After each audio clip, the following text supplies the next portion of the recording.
Andrea Delannoy, merci de me recevoir dans tes bureaux ici à Lausanne, dans les bureaux de l'ONG suisse que tu diriges, que tu as fondée et que tu présides, et qui lutte contre, je suis obligée de lire mes notes parce qu'elle lutte contre les stéréotypes de genre, mais attention, pas tous, ceux qui sont spécifiquement dans les aspirations professionnelles des jeunes. Alors, Andrea, qu'est-ce que tu peux nous en dire de ça? C'est une longue histoire qui commence, je dirais, à ma naissance, parce que je suis née en Roumanie dans les années 70, début des années 70, et j'ai une mère qui est toujours mon premier rôle modèle. Elle travaillait pour le Parti communiste et s'occupait justement des politiques en faveur de l'égalité des sexes. Donc on va dire que c'est un atavisme récent, mais n'empêche, comment elle a fini par me frapper. Parce qu'arrivée en Suisse en 2003 par regroupement familial, j'ai suivi mon mari, j'ai pu constater très vite d'ailleurs la ségrégation horizontale en Suisse, c'est-à-dire que femmes et hommes ne font pas le même métier, et que les rôles traditionnels de genre sont encore très très présents. Ils étaient déjà il y a 20 ans, mais ils restent encore malheureusement. Et ce qui me frappait, c'est que tu disais tout à l'heure, quand on préparait l'interview, que par rapport à la Roumanie, c'est différent ici, c'est-à-dire que ça commence beaucoup plus tôt à l'école primaire, c'est ça? Disons que les stéréotypes commencent à et ça c'est le cas pour tout le monde, les stéréotypes de genre commencent à se cristalliser autour de 5-6 ans. Ça a été démontré par des recherches anglaises de l'OCDE. C'est très tôt, ça, 5-6 ans. C'est extrêmement tôt, oui. On n'a même pas encore d'idée du métier qu'on va faire, quoi. Exactement, mais en revanche, on est déjà à éliminer des métiers possibles, justement à cause de ces stéréotypes de genre. Donc ça m'a surpris parce que j'avais déjà co-construit une association à Genève il y a 10 ans pour les filles et les sciences, pour promouvoir les sciences auprès des filles.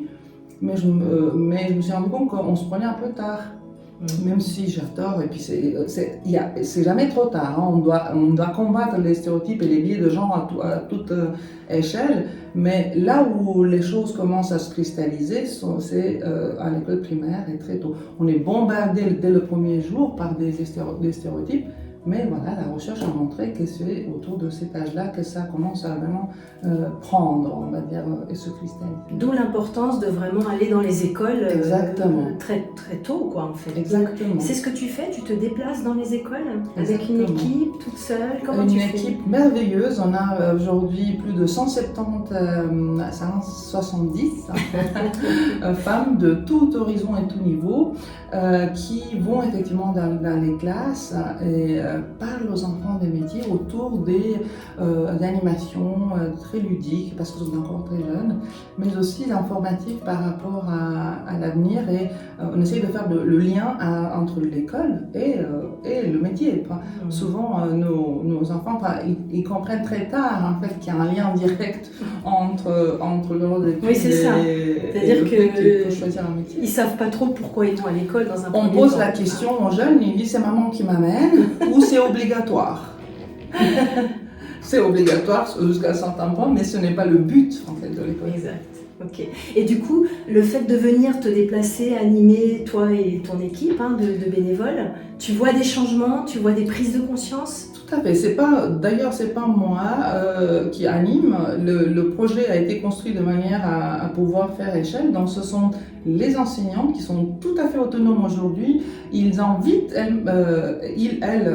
directement nos merveilles en classe sur notre plateforme digitale. Donc, j'y vais encore parce que je prends énormément d'énergie et d'inspiration des jeunes, mais je pourrais ne plus aller tellement.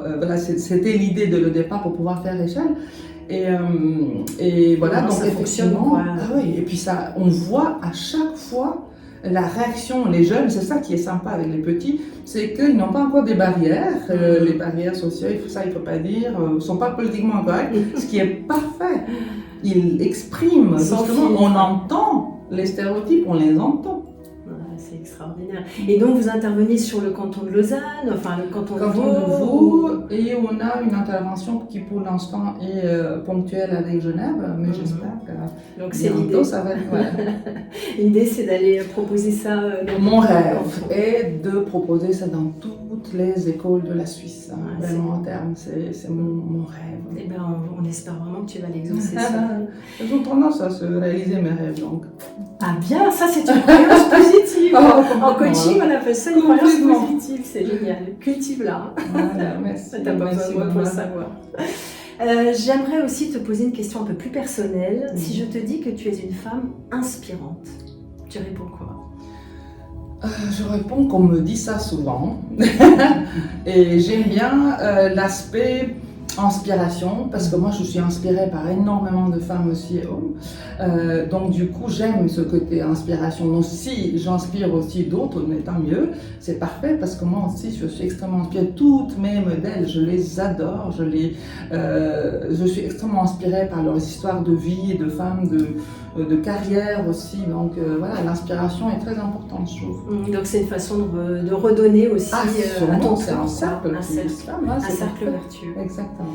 Et une autre question personnelle, comment tu arrives à gérer ton travail qui est quand même pas peu, j'imagine, hein, tu as porté cette structure, tu l'as fondée, elle a 4 ans, c'est ça, hein, bientôt 5. Ouais. Bientôt 5.